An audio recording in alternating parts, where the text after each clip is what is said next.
Bueno, buenos días. Bueno, vamos a dar inicio a la clase del paciente con trombocitopenia o plaquetopenia.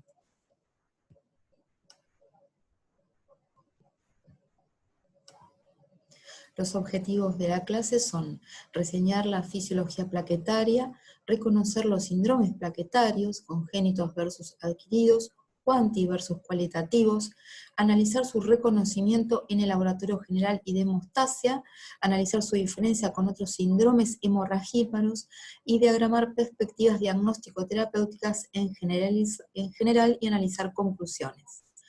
A modo de síntesis, recordemos que ante la lesión o corte de un vaso por un trauma tisular, se genera la actividad a través de la hemostasia primaria, una actividad reparatoria, con el objetivo de hacer el tapón plaquetario.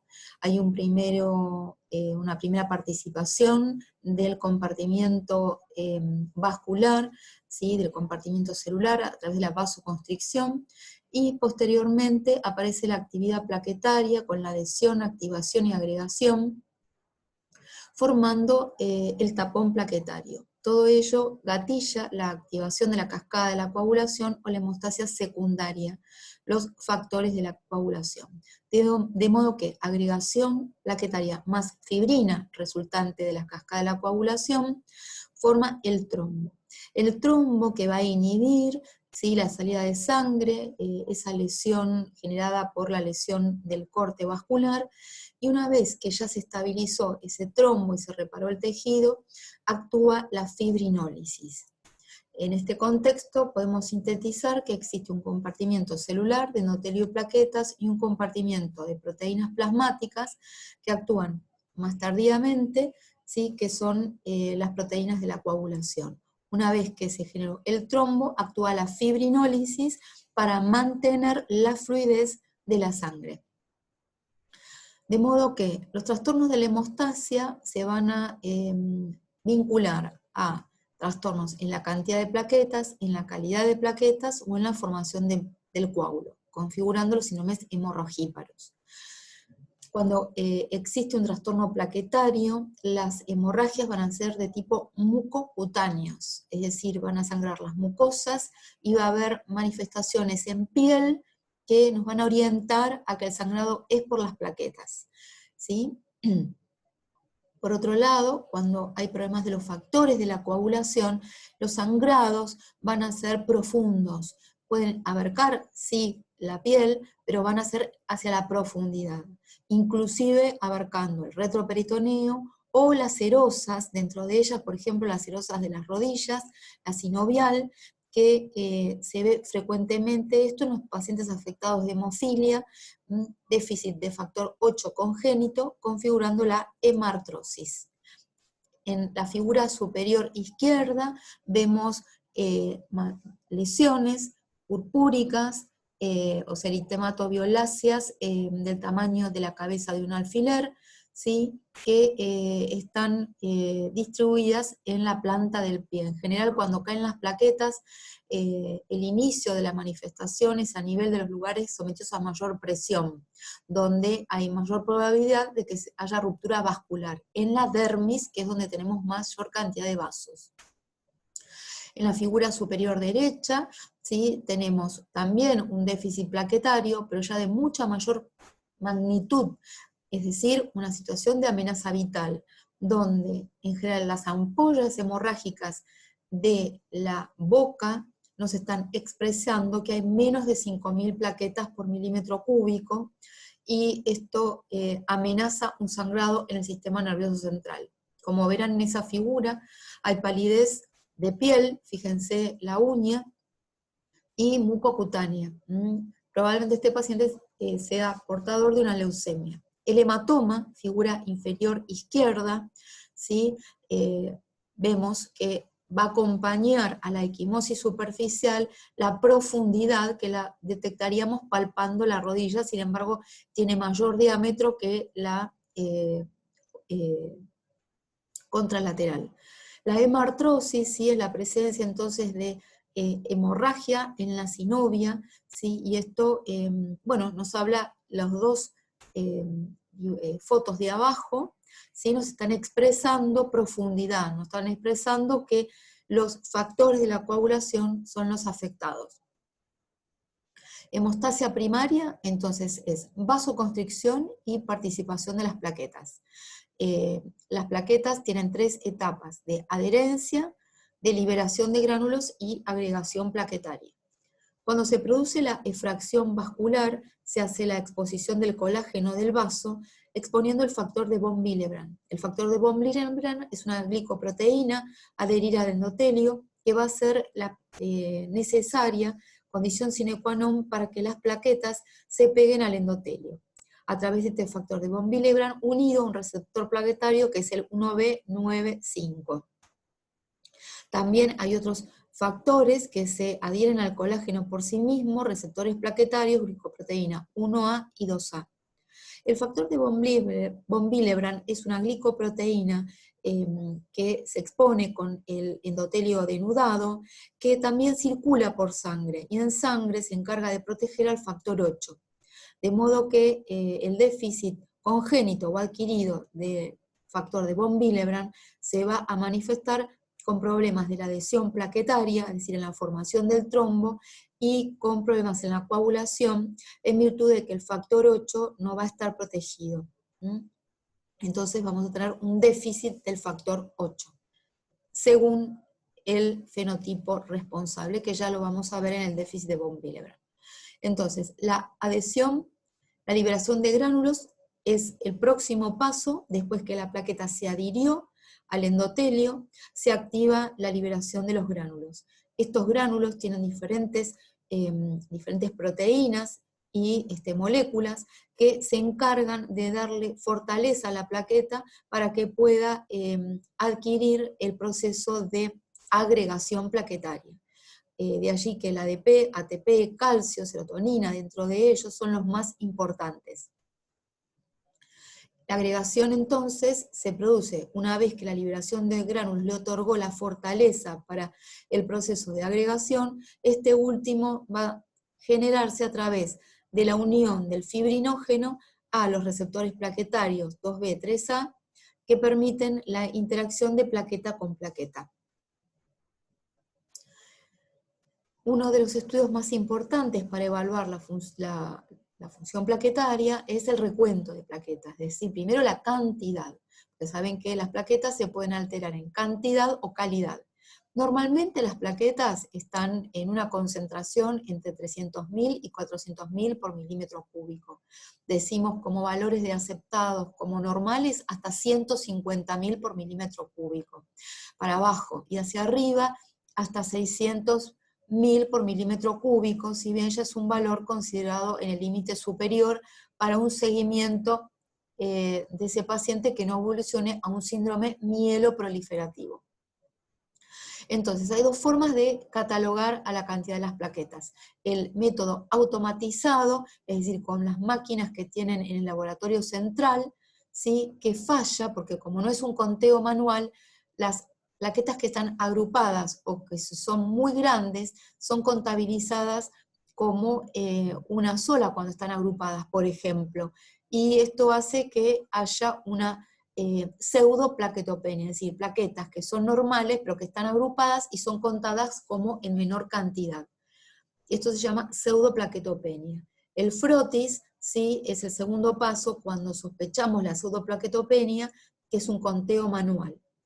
El frotis es punzar la yema de un dedo con una aguja, se coloca en un portaobjetos y con otro portaobjetos se desplaza esa gotita y se mira en el portaobjetos donde fue desplazada, se la mira a través del microscopio y se observa el conteo manual. Y vemos como esas plaquetas que fueron contadas como una estaban agrupadas por el ETA. La pseudoplaquetopenia entonces es debido al ETA, que es un anticoagulante que activa el anticuerpo plaquetario y aglutina a las plaquetas. Esto no ocurre en fresco ni con otros anticoagulantes. El tiempo de sangría es un estudio que permite evaluar la hemostasia primaria. Evalúa la interacción de las plaquetas y los vasos sanguíneos. ¿Va a estar prolongado, es decir, más de 10 minutos? cuando hay trombocitopenia. Se va a prolongar por debajo de 50.000 por milímetro cúbico. Si bien dijimos que hablamos de plaquetopenia, por debajo de 150.000. Con valores normales de plaquetas podemos tener trastornos cualitativos, es decir, trastornos, por ejemplo, en la agregación plaquetaria. Esto lo puede producir la uremia o el síndrome de von Willebrand. Y la púrpura vascular, por ejemplo, cuando hay un problema en los vasos por debilitamiento del colágeno por déficit de vitamina C. Cualquiera de estos mecanismos, problemas de las plaquetas en cantidad o calidad o a nivel de los vasos, se va a evidenciar a través del tiempo de sangría, que es un estudio que nunca debe faltar antes de llevar a cirugía a un paciente. Cuando nosotros tenemos prolongado el tiempo de sangría, no podemos saber si es un problema del vaso o de la plaqueta. Por eso el próximo paso es analizar la función plaquetaria con analizadores de la función plaquetaria, dispositivos especiales más sensibles y específicos que el tiempo de sangría, que no miden la función vascular, sino que se dedican solo a evaluar la función plaquetaria. Si la función plaquetaria es normal, definimos que el paciente tiene un tiempo de sangría prolongado por un problema vascular. Este es un frotis de sangre periférica donde observamos que ha recibido ETA y las plaquetas están agrupadas. Son estos pequeños granulitos que parecerían, en realidad son plaquetas agrupadas por el ETA. El analizador las cuenta como una sola, ¿sí? El conteo manual va a definir que se trataba de una pseudoplaquetopenia. Vamos a analizar una patología específica donde las plaquetas están disminuidas en cantidad, que es la púrpura trombocitopénica idiopática, una afección autoinmune, es decir, anticuerpos que reaccionan contra las plaquetas y las destruyen, teniendo los glóbulos rojos y los blancos normales. En general no hay esplenomegalia, en un pequeño porcentaje podría llegar a verla. Los megacariocitos en la médula ósea, o sea, las plaquetas en la médula ósea son normales o están aumentados. Es decir, que tenemos que descartar además una ausencia de causa sistémica. Por otro lado, entonces vemos que esta púrpura trombocitopénica idiopática, o también llamada PTI, como su nombre lo indica, no es un problema de falla medular, ni hay una causa específica sistémica, si bien a veces puede ser secundaria en el contexto de un lupus, etc. Pero en general es independiente de afecciones sistémicas, ¿sí? Y hay anticuerpos que, por ejemplo, deberían reaccionar contra un virus, que por ejemplo generó la formación de estos anticuerpos, pero que también responden a la superficie plaquetaria, porque comparte la plaqueta la misma superficie antigénica que el virus. Entonces el anticuerpo reacciona contra el virus y contra la plaqueta. ¿Sí? Acá tenemos un aspirado de médula ósea, donde vemos el megacariocito, y observamos que está aumentado en tamaño. Las causas, como mencioné recién, pueden ser virales, por hepatitis, por el virus del Epstein-Barr, ¿sí? De la mononucleosis infecciosa, del citomegalovirus, ¿sí? O por el VIH. Otras patologías como la toxoplasmosis. Lo importante del concepto que se tienen que llevar, que los anticuerpos, que son inmunoglobulinas G, reaccionan contra las plaquetas, pero son los que se comparten porque actuaron también contra estos microorganismos, de modo que esta reacción cruzada de compartir la superficie antigénica que despierta la respuesta inmune se llama reacción por epitopes. Esta inmunoglobulina con el antígeno plaquetario es captado por los macrófagos del bazo, digo bazo con Z porque a veces confunde si decimos bazo. Confundimos con los vasos de la distribución vascular. Entonces, los macrófagos esplénicos fagocitan este complejo anticuerpo-antígeno. Esto a veces liberado en el tiempo, sin resolver, puede llegar a dar alguna esplenomegalia. Pero el concepto que tienen que tener que la PTI no genera esplenomegalia. Acá tenemos un frotis de sangre periférico que muestra una plaqueta gigante en una paciente, ¿sí? Una mujer joven con trombocitopenia congénita. Tenía severa trombocitopenia, nefritis intersticial y pérdida auditiva. Esto se puede ver como una variante del síndrome de Alport. El cuadro clínico de la púrpura trombocitopénica idiopática en la infancia en general se desencadena por un cuadro viral y tiene muchas veces resolución espontánea. En el adulto puede llegar a evolucionar en forma crónica, pero también se puede resolver. En general prevalece en mujeres jóvenes, que es nosotros lo que vemos en la práctica diaria. Vemos que vienen a la guardia, mujeres que consultan por este petequiado que yo les mostré en las fotitos, y cuando se hace el laboratorio tienen 25.000, 30.000 plaquetas, y prevalece entonces en estas mujeres entre 20 y 50 años, en el sexo femenino, ¿no es cierto?, con una prevalencia en el sexo femenino 2:1.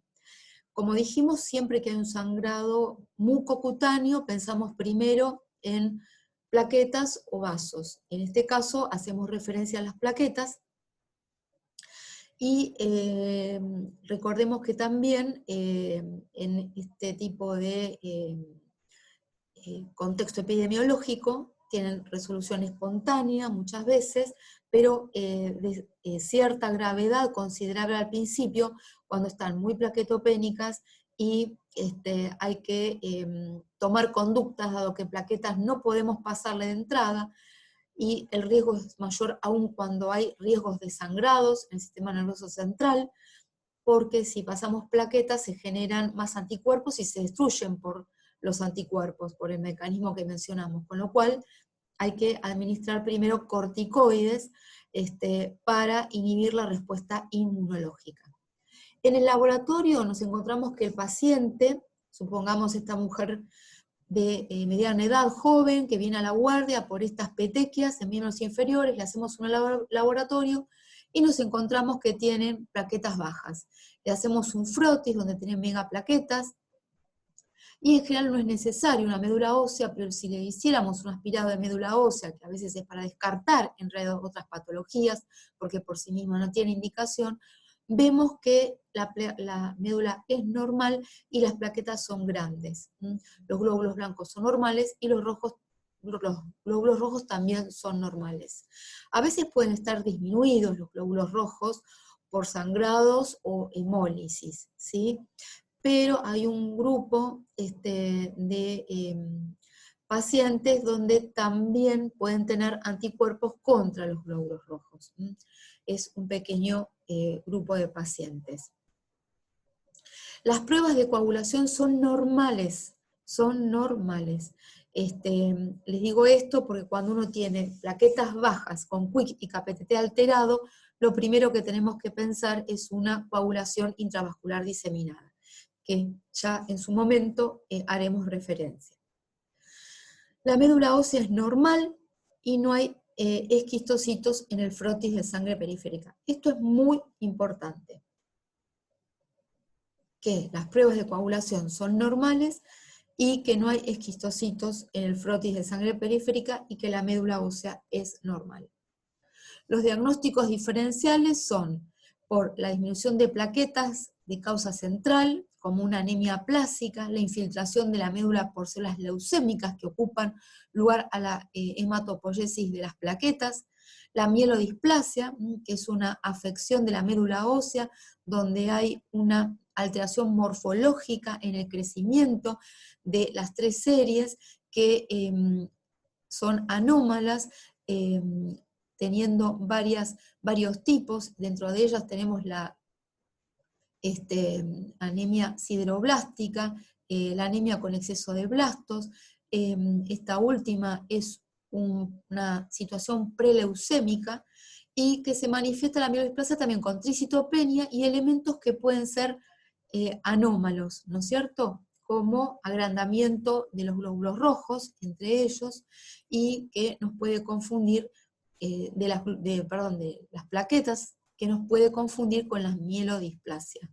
El alcohol, que produce un stop medular en la médula ósea, que también puede cursar con caída de las plaquetas, altera la morfología de las plaquetas, y al igual que la anemia megaloblástica, que son plaquetas grandes, ¿sí?, acompañadas de glóbulos blancos polilobulados y con agrandamiento también de los glóbulos rojos, y los glóbulos blancos son polisegmentados.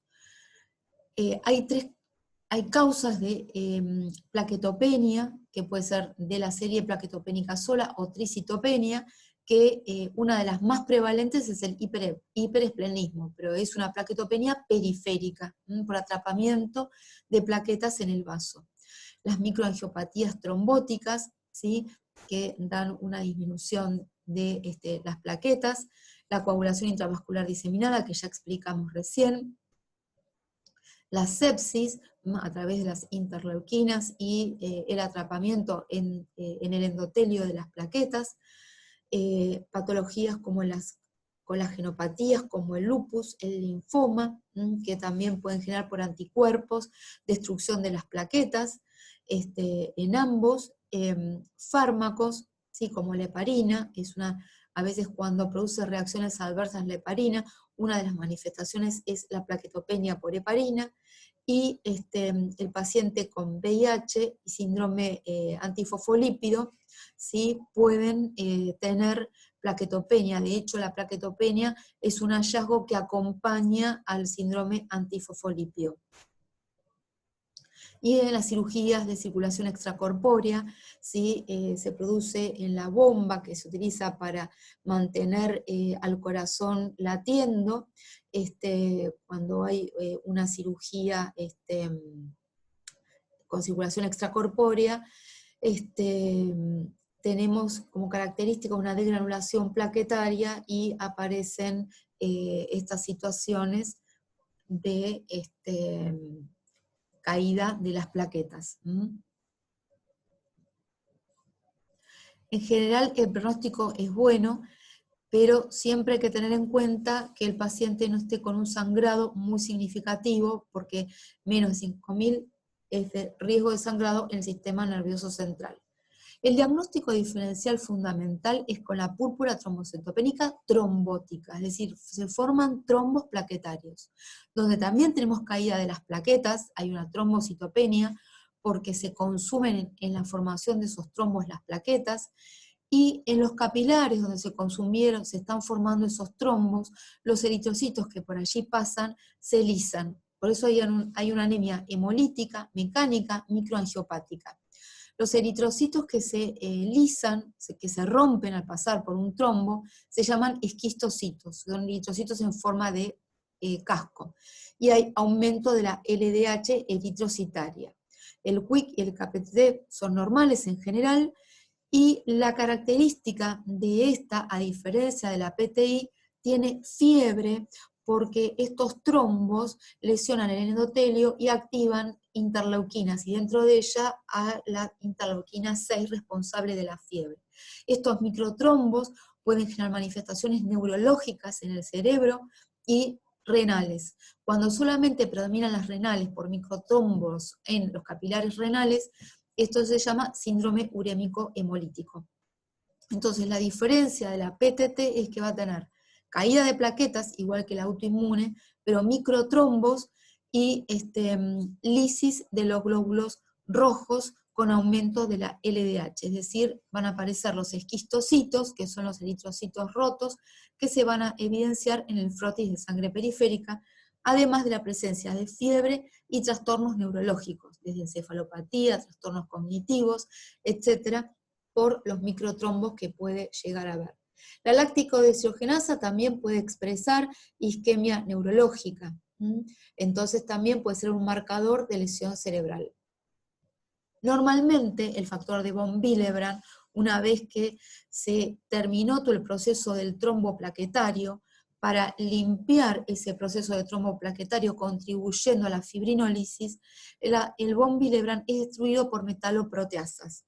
Pero a veces existen anticuerpos que destruyen estas metaloproteasas y producen lo que se llama esta púrpura trombocitopénica trombótica. ¿Por qué? Porque van destruyendo las encargadas de limpiar al von Willebrand y evitar que se acumulen las plaquetas.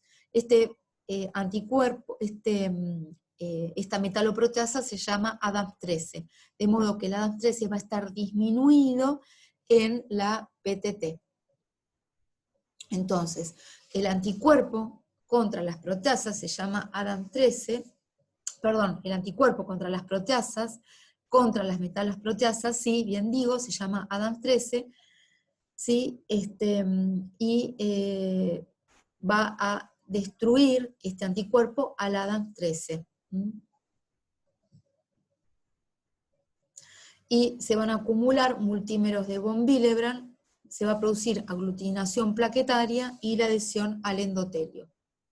Esta patología ocurre en mujeres de 20 a 50 años de edad, es desencadenada por estrógenos, el embarazo, ticlopidina, clopidogrel, infecciones, trasplante de médula ósea en contexto de algunos medicamentos, o a veces puede ser hereditario, es raro. Lo más importante, la forma de presentación, que además del síndrome hemorragíparo por la plaquetopenia tienen fiebre, trastornos neurológicos transitorios y hemorragia mucocutánea con anemia. Puede haber compromiso renal en el contexto del síndrome urémico hemolítico. Entonces tienen plaquetas bajas, ¿sí? Porque se consumen en los trombos, anemia hemolítica microangiopática porque se rompen los eritrocitos por el pasaje a través de esos microtrombos, hay hematíes en casco, la LDH está elevada, o sea, la láctico desoxigenasa eritrocitaria está elevada, y siempre que tengo plaquetas bajas tengo que solicitar el estudio de la vía extrínseca a través del tiempo de protrombina y la vía intrínseca por el KPTT para ver si hay una coagulación intravascular diseminada agregada. Existe insuficiencia renal por los microtrombos a nivel de las capilares glomerulares. Entonces, falla renal, falla neurológica y fiebre.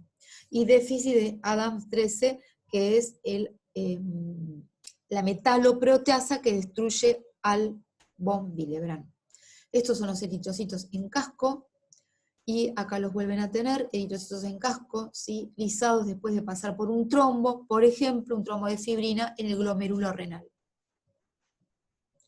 El síndrome urémico hemolítico, como mencionamos, son los microtrombos en el glomérulo renal. En los niños prevalecen las infecciones como causa de este SHU, o síndrome urémico hemolítico, la Shigella, la Salmonella, Escherichia coli, la cepa OK157, o viral. En el adulto, esta cepa de Escherichia coli es la más prevalente, tiene una baja mortalidad, menos del 5%, y en los adultos también lo pueden gatillar estrógenos, puerperio y el trasplante de médula ósea.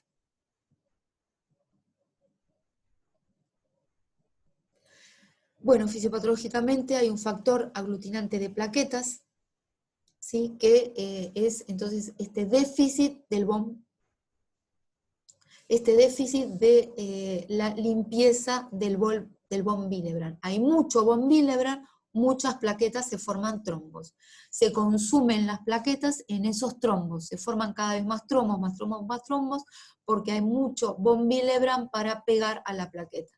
Entonces hay plaquetopenia, anemia microangiopática, es decir, las plaquetas, los glóbulos rojos que circulan se destruyen y aparecen en forma de casco. Hay aumento de la láctico desoxigenasa y el tiempo de protrombina y el KPTT son normales, pero puede haber compromiso renal, ¿sí? Por estos microtrombos en la luz de los capilares, al igual que la presencia de fiebre, al igual que la presencia de trastornos neurológicos. En el riñón, la biopsia de riñón, hay trombos hialinos en las arteriolas aferentes.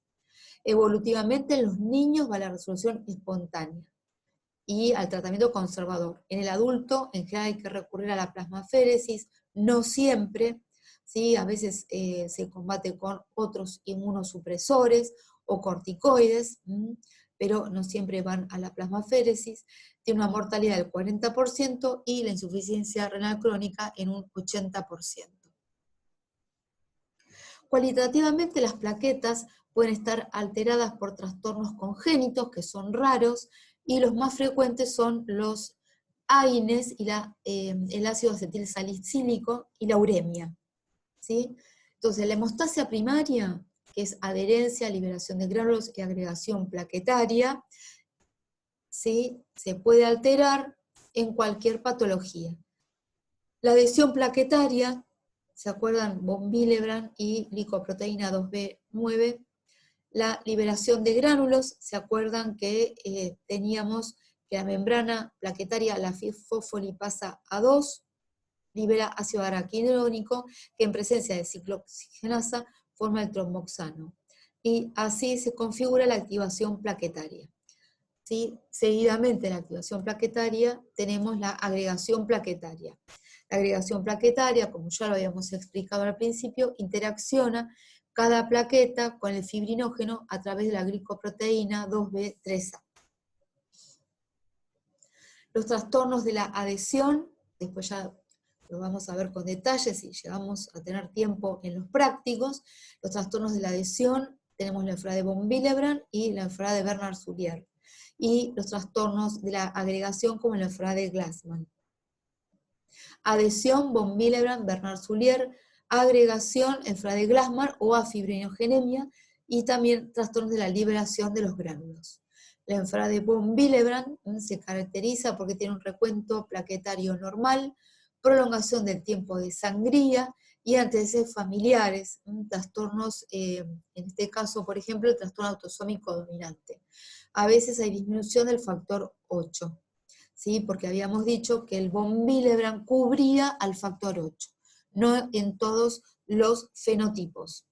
Afecta a mujeres y varones, produce hemorragias mucocutáneas por disminuir y atraer a las plaquetas, hemorragias quirúrgicas, ¿sí? Si son tardías, si hay agregado déficit de factor 8, y se incrementa con ácido acetilsalicílico, o sea que la aspirina, el ácido acetilsalicílico, contribuye a incrementar la manifestación, ¿sí?, de la enfermedad de von Willebrand, y disminuye con el embarazo y los estrógenos.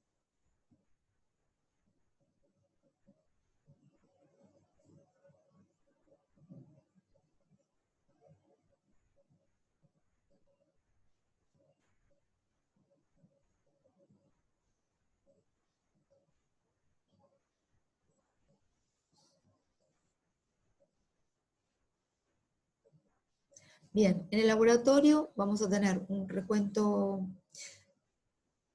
de plaquetas normales, como dijimos, y el otro paso, ya una vez documentadas las plaquetas normales, es determinar el von Willebrand plasmático.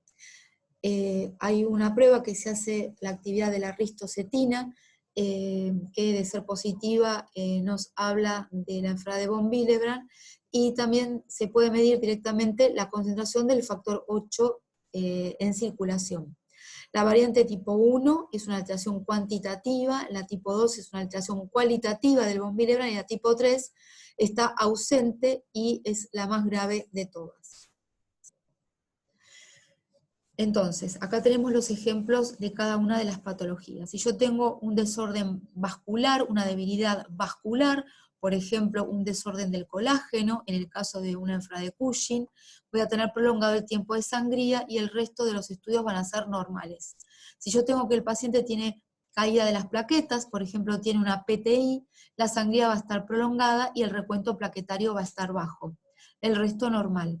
Si el paciente tiene una alta ingesta de aspirinas, va a tener una prolongación del tiempo de sangría, ¿sí? Y las plaquetas van a estar normales, cuando está alterada la calidad de las plaquetas. Cuando tenemos una hemofilia, que es un déficit congénito del factor 8, voy a tener la sangría normal, porque es un problema de los factores de la coagulación, que me va a afectar la vía intrínseca, por lo tanto voy a tener prolongado el APTT o KPTT si lo hago con Kaolin. Si tengo una enfermedad de von Willebrand, ¿sí?, donde interviene en la adhesión plaquetaria y protegiendo el factor 8, voy a tener prolongado el tiempo de sangría y voy a tener prolongado el APTT o KPTT. Y la coagulación intravascular diseminada, patología que ya vamos a ver próximamente, se caracteriza que tiene alterados todos los estudios de la coagulación, porque compromete a las plaquetas y a los factores de la coagulación, y se consume persistentemente el fibrinógeno. Con lo cual vamos a tener el tiempo de sangría prolongado, las plaquetas bajas, el tiempo de protrombina prolongado, el KPTT prolongado, el tiempo de trombina prolongado, ¿sí?, y el fibrinógeno disminuido. Entonces, los trastornos adquiridos de la función plaquetaria, la causa clínica más común es la utilización de medicamentos con fines terapéuticos. Dentro de ellos, la aspirina, ácido acetilsalicílico es el más frecuente, que inhibe la ciclooxigenasa irreversible, la COX-1, en una dosis de 50 a 100 miligramos día. Y el riesgo de hospitalización aumenta de 2 a 3 veces. Los antiinflamatorios no esteroides inhiben la COX-1, pero en forma reversible, pero no es eficaz como antiagregante, a diferencia de la aspirina. Y los nuevos inhibidores de la COX-2 no tienen actividad antitrombótica. El dipiridamol probablemente ya no se usa más, que también se lo utilizaba como vasodilatador, antitrombótico, como profiláctico de las trombosis venosas, para disminuir el stroke recurrente, etc. Pero tengan el concepto que puede llegar a tener este efecto adverso. La ticlopidina y el clopidogrel son inhibidores selectivos del ADP, bloquean el receptor, entonces inhiben en síntesis la degranulación, ¿no es cierto?, o sea, y en posterior y la agregación plaquetaria, fundamentalmente la agregación, y se utilizan en pacientes que han recibido un stent. Es útil en la prevención del stroke, en la enfermedad vascular periférica y en el infarto. Y los antagonistas de los receptores 2B3A crean un estado tromboasténico. ¿Se acuerdan en qué intervenían estos antagonistas? El receptor en sí, a través del fibrinógeno, se generaba la agregación plaquetaria. Entonces se genera un estado tromboasténico, que sería la enfermedad de Glassman congénita. Esto sería adquirido a través del abscisimax, ¿sí? Y se utiliza en la angioplastia coronaria, la angina inestable, el infarto no Q y el infarto Q. Entonces, abciximab, ¿sí?, y el clopidogrel son los dos puntos donde inhiben la actividad de las plaquetas.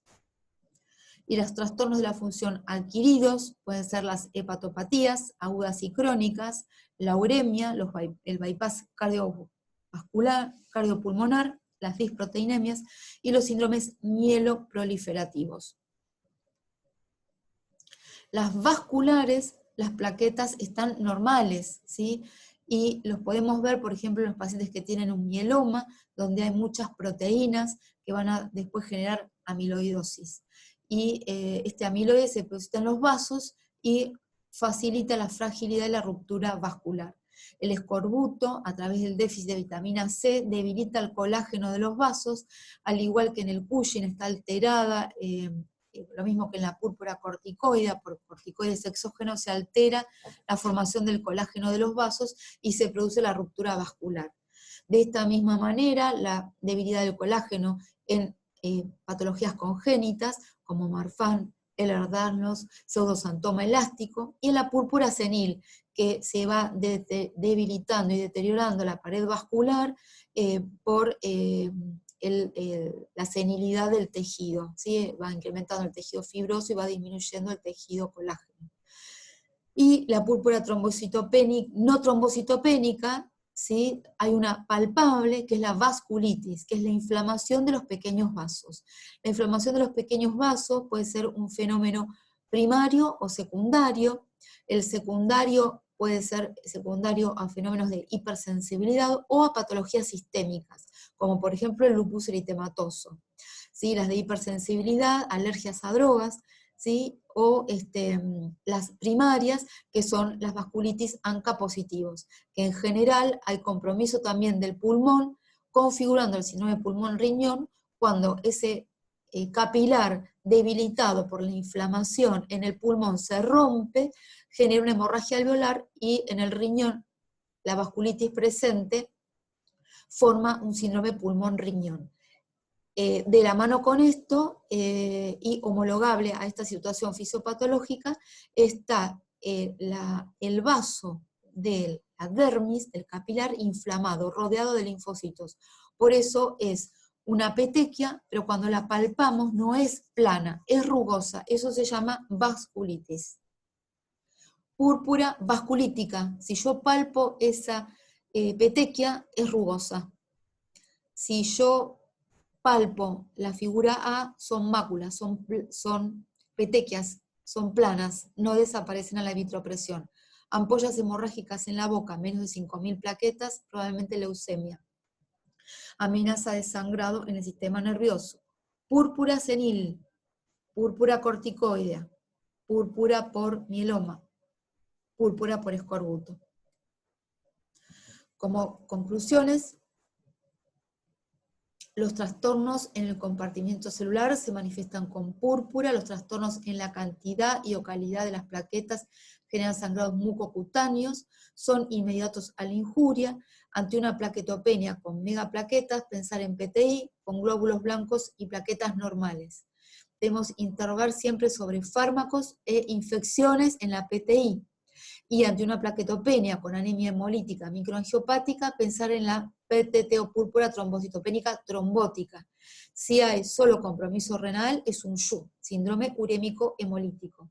Y ante una pancitopenia o bicitopenia con esplenomegalia, pensar en hiperesplenismo, en contexto de cirrosis. Siempre ver la médula ósea que sea normal. Si la médula ósea es patológica, pensar en síndromes mieloproliferativos, mielodisplásicos o metástasis de órganos sólidos, entre ellos los síndromes linfoproliferativos. Bueno, muchas gracias.